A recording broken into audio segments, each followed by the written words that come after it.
여러분 안녕하십니까? 광주 MBC 뉴스데스크입니다.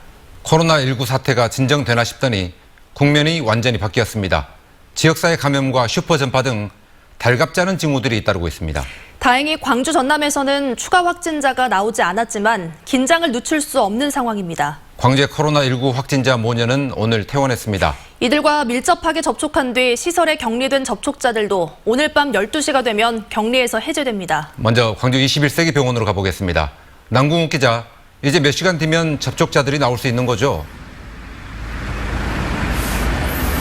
네, 아직까지는 이렇게 문이 굳게 잠겨 있는데요. 잠시 뒤인 오늘 밤 자정이면 격리 조치는 해제됩니다. 16번째 확진자가 나온 지난 4일부터 격리됐으니까요. 15일 만에 격리에서 해제되는 겁니다. 오늘 자정부로 격리가 해제되긴 하지만 늦은 시간인 만큼 격리자들은 대부분 내일 오전에 퇴소할 것으로 보이는데요. 광주시가 제공하는 관용버스나 본인들의 차를 이용해 집으로 돌아갑니다. 또 일부는 기존에 치료를 받던 질환으로 광주 21세기 병원에 재입원할 예정입니다.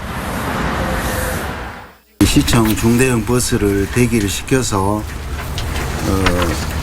재입원하실 분들은 이쪽 병원 사정 이런 거 고려해서 10시에 이곳 광주 21세기 병원과 광주 소방학교에서 모두 60명이 격리 생활을 해왔는데요. 이들 모두 16번째, 18번째 확진자와 광주 21세기 병원에서 밀접 접촉한 사람들이었습니다. 다행히 바이러스 검사 결과 모두 음성이 나오고 잠복기인 2주도 지나 격리에서 해제가 된 것입니다. 이들이 접촉한 16번째와 18번째 확진자도 오늘 오전에 전남대병원에서 퇴원했습니다. 두 확진자 모녀는 지난 4일과 5일 각각 코로나19 확진 판정을 받아 치료를 받아왔고 최근 실시한 유전자 증폭 검사에서 2차례 연속 음성이 나와 격리에서 해제됐습니다. 이틀 전 22번째 확진자가 퇴원했으니까 이제 광주와 전남 지역에 코로나19 환자는 없습니다. 광주시는 자택에서 격리돼 있었던 접촉자들도 유전자 증폭 검사에서 음성이 나왔다며 감염이 우려되는 관리 대상은 한 명도 없다고 밝혔습니다. 지금까지 광주 21세기 병원에서 MBC 뉴스 남궁욱입니다. 광주 전남의 확진 환자는 이제 다시 0명이 됐지만 불안과 긴장은 오히려 커지고 있습니다. 지역사회 감염에 대비해서 선별 진료소를 확대하고 격리병상을 준비하는 등 후속 대책을 서둘러야 할 것으로 보입니다. 보도에 우정훈 기자입니다. 오랜만에 친구들을 다시 만난 노인들의 표정에는 반가움이 가득합니다. 그동안 못했던 물리치료도 받고 체육활동도 합니다. 광주에서 확진자가 나온 지난 5일 이후 운영을 중단했던 빛고을 노인건강타운이 2주일 만에 문을 다시 열었습니다. 하지만 대구에서 확진자가 대규모로 나왔다는 소식에 노인들의 마음은 반가움 반, 불안 반입니다. 병자들이 많이 검사해보면 그것이 두렵지. 나오면 좋기는 좋은데. 너무 개관이 빠른 거 아니냐. 안전을 위해서 2, 3일 정도는 더 쉬어야 되는 거 아니냐. 그렇게 말씀하시는 분들이 상당히 많습니다. 13일째 추가 확진자가 나오지 않으면서 마스크가 사라져가던 거리에는 다시 마스크를 쓴 시민들이 늘어나고 있습니다. 다 끝나가는 줄 알았던 코로나19 환자가 한꺼번에 무더기로 늘면서 불안감도 증폭됐습니다. 진정돼서 사람들이 마스크를 안 쓰고 다니시는데 앞으로 마스크 좀 더 많이 써야 될 것 같아요. 광주시는 현재 10곳인 선별진료소를 늘리고 하루 300건의 검사가 가능한 검체 채취 물량도 확대하는 등 대응책 추가 마련에 들어갔습니다. 현재 광주 전남 지역에는 음압병상만 12개 있을 뿐 의심 환자나 밀접촉자를 수용할 격리병상은 하나도 없기 때문입니다. 방역 당국에서 가장 우려를 하고 걱정하는 것들이 이제 이렇게 지역사회의 확산인데 그런 대책이 있는지 지금부터 좀 한번 촘촘히 챙겨서 접촉자들의 격리가 해제되면서 한숨 돌리나 싶었던 코로나19 사태. 대구 지역에서 대규모 확진자가 발생하면서 지역민들의 긴장의 시간도 그만큼 길어졌습니다. MBC 뉴스 우정훈입니다. 민주당의 경선 대진표가 속속 나오고 있습니다. 광주 전남 18개 선거구 가운데 13곳이 나왔고 이제 5곳만 남았습니다. 다음 주부터는 경선이 본격적으로 시작됩니다. 송정근 기자입니다. 더불어민주당이 광주 전남 경선 지역 6곳을 추가로 발표했습니다. 광주에서는 동남갑 윤영덕 후보와 최영호 후보, 광산갑 이석형 후보와 이용빈 후보, 광산을 민영배 후보와 박시종 후보가 경선을 치르게 됐습니다. 전남에서는 고흥, 보성, 장흥, 강진 지역구에 김승남 후보와 한명진 후보가, 영암, 무안, 신안에서는 백재욱 후보와 서삼석 후보가 경선을 치릅니다. 담양, 한평, 영광, 장성 지역구의 이계호 의원은 단수 공천됐습니다. 이로써 광주 전남 18개 선거구 가운데 13곳의 대진표가 완성됐습니다. 아직 경선 후보자를 발표하지 않은 지역구는 광주 서구 가불과 전남 광양 곡성 구례, 여수시 갑, 순천시 등 5곳입니다. 광주 서구갑 지역구는 현역 의원 1명만 공천을 신청해 오늘까지 후보를 추가 공모했지만 지원자는 없는 것으로 전해졌습니다. 서구을 지역구는 당 지도부가 여성 후보 단수 공천 여부를 놓고 고민 중인 것으로 알려져 경쟁 예비 후보들이 반발하고 있습니다. 민주당 공천관리위원회는 이르면 이번 주 금요일쯤 나머지 경선 지역의 후보들을 발표할 것으로 예상되고 있습니다. 본관위에서 결정된 사항을 최고의 추인을 받고 발표가 이루어지거든요. 그래서 아마 금요일쯤 또 추가 경선 지역이 발표될 것 같습니다. 광주에서는 동남갑과 북구 가불 지역구의 경선이 가장 먼저 이루어집니다. 오는 26일부터 사흘 동안 권리당원 투표와 여론조사를 50%씩 반영하는 방식으로 진행됩니다.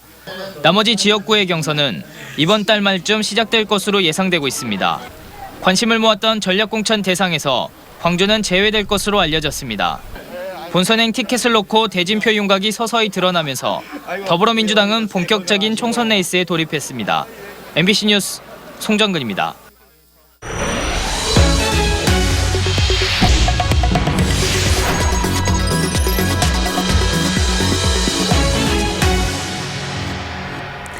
최첨단 스마트 기기가 농업과 결부된 시설들이 최근 많이 늘어나고 있습니다. 이른바 스마트팜인데요. 노동력 투입은 줄이면서 생산성은 높이고 있다고 합니다. 농촌에 불고 있는 스마트 열풍을 이재원 기자가 소개합니다. 탐스러운 방울토마토가 연걸어가고 있는 한 시설하우스. 5,000제곱미터가 넘는 하우스를 관리하는 농부의 손에는 낫 대신 스마트폰이 들려 있습니다. 스마트폰을 통해 일조량과 물을 통제할 수 있게 됐고 영양분까지 뿌리에 자동으로 공급할 수 있게 됐습니다. 지금 들리고 있는 이 소리가 바로 이 하우스 안에 이산화탄소를 공급하고 있는 소리입니다. 광합성이 잘 될 수 있도록 컴퓨터가 스스로 제어하고 있는 겁니다. 농장에 스마트 시설을 설치하고 난 뒤 나타난 가장 큰 변화는 노동력 감소와 생산성 향상. 대단히 하우스 20개를 혼자서 관리할 수 있게 됐고 생육에 필요한 필수 영양분까지 자동으로 제어되면서 생산량도 20% 이상 높아졌습니다. 감으로 농사 지는다는 말도 있었는데요. 이제 스마트팜을 적용함으로써 수치로 된 데이터를 이제 볼 수 있기 때문에 그런 부분에서 이제 실수율이나 그런 부분에서 많이 감소돼 가지고 농업에서 시작된 스마트 바람은 축산업에도 옮겨 붙었습니다. 화순군 도안면의 한 농가. 여물을 먹고 있는 암소의 목에 다른 농장에서는 찾아볼 수 없는 검정색 목걸이가 매달려 있습니다. 배란기를 알려주는 장치로 스마트폰과 컴퓨터에 연결돼 있어 직접 소를 확인하지 않더라도 인공 수정이 가능한 시기를 알 수 있습니다. 또 적정 온도를 유지하기 위해 벽과 천장이 자동으로 개폐되는 시설은 이미 보편화됐습니다. 자동으로 오니까 그 개체만 이제 관리만 하면 되거든요. 자주 왔다 갔다 하는 것보다는 이게 센서로 작동되다 보니까 편리하긴 하죠. 최첨단 ICT 기술과 결합해 영역을 확장해 가고 있는 스마트팜. 고된 농산일이라는 말을 옛 이야기로 만들면서 농업 전반에 확산되고 있습니다. MBC 뉴스 이재원입니다. 요즘 대학에는 계약학과라는 게 있습니다. 기업의 수요에 맞는 맞춤형 인재를 양성하기 위해 교육부가 지난해 처음으로 시범 운영을 시작했는데요. 시행 1년을 평가했습니다. 보도에 조희원 기자입니다. 전남대학교 스마트 전기제어학과 2학년에 올라가는 김선재 씨. 대학생인 동시에 첨단 기술을 연구하는 순천 모 중견기업의 신입 직원이기도 합니다. 조기 취업형 계약학과에 진학해 입학과 취업이라는 두 마리 토끼를 잡은 덕입니다. 저는 원래 고등학교 때 취업 준비를 하고 있다가 담임 선생님께서 이런 좋은 계약학과에 좋은 취지가 있다 해가지고 저한테 알려주셔서 제가 이제 지원하게 됐어요. 조기 취업형 계약학과는 대학과 기업이 신입생을 함께 선발하는 제도로 학생들은 1학년 때는 학과 생활을 하고 나머지 2년은 회사를 다니며 야간 수업을 듣습니다. 현재 전남대 여수 캠퍼스와 목포대를 비롯한 전국 5개 대학에 정원 외 학과로 개설돼 있습니다. 3년 만에 4년제 정규학사 학위를 취득할 수 있을 뿐 아니라 국가장학금과 지자체, 기업 지원 등 장학 혜택이 넉넉하다는 이점이 있습니다. 덕분에 정시 모집이 끝나가는 현재 올해 지원자의 수는 지난해보다 늘었습니다. 저희 대한민국 흔히 헬조선이라고 하잖아요. 이 시기에 취업은 조금 많이 어렵다고 생각하는데 지역의 특징을 살려가지고 제가 전공을 살려서 지역에 종사할 수 있다는 점에서 큰 전 메리트가 있다고 생각해요. 물론 아쉬운 점도 있습니다. 정규직 입사지만 인턴과 같은 형태고 동아리나 학과 활동을 하거나 교양 수업을 듣기도 어렵습니다. 하지만 학교가 검증한 안정적인 기업을 선호하는 학생들이나 우수한 인재에 목마른 지역 중소기업들에게는 더없이 좋은 제도라는 평가입니다. 학생들이 진짜 실제로 현장에서 필요할 때 가장 중요한 핵심적인 그 교과 과정을 중심으로 운영을 하고 있기 때문에 중소 중견기업의 우수한 연구 인력 또는 우수한 인력을 갖다가 양성하는 데 큰 강점이 있다고 생각을 하고 있습니다. 청년 실업자가 33만 명에 육박하고 중소기업 3곳 중 2곳은 구인난에 시달리는 시대. 맞춤형 인재를 양성하는 학과가 청년과 기업을 잇는 새로운 다리가 되고 있습니다. MBC 뉴스 조희원입니다. 광주시가 올해 지방공무원 678명을 공개 채용한다고 밝혔습니다. 직군별로는 행정직 388명, 기술직 268명 등이고 오는 4월과 8월 2차례에 걸쳐 응시원서를 접수할 예정입니다. 광주시는 도시철도 2호선 건설과 경제자유구역청 개청 등 행정 수요를 반영해 채용 인원을 정했고 채용 규모가 지난해에 이어 역대 2번째로 많다고 밝혔습니다. 광주형 일자리 공장 건설 진행 상황 등을 논의할 예정이었던 노사민정협의회가 잠정 연기됐습니다. 광주시는 오늘 오전 10시 시청 중회의실에서 올해 첫 노사민정협의회를 열 예정이었지만 노사관계 개선이 이루어지고 있지 않아서 연기했다고 밝혔습니다. 지역 노동계는 광주형 일자리 법인인 글로벌모터스에 노동이사제 도입 등을 요구했지만 받아들여지지 않자 지난해 9월 노사민정협의회 불참을 선언했습니다. 노사민정협의회는 노사 문제 등을 협의하는 기구로 이용섭 시장을 비롯해 윤종혜 한국노총 의장 등 각계에서 25명이 참여하고 있습니다. 윤석열 검찰총장이 내일 광주를 찾을 예정인 가운데 어떤 발언을 할지 관심이 쏠리고 있습니다.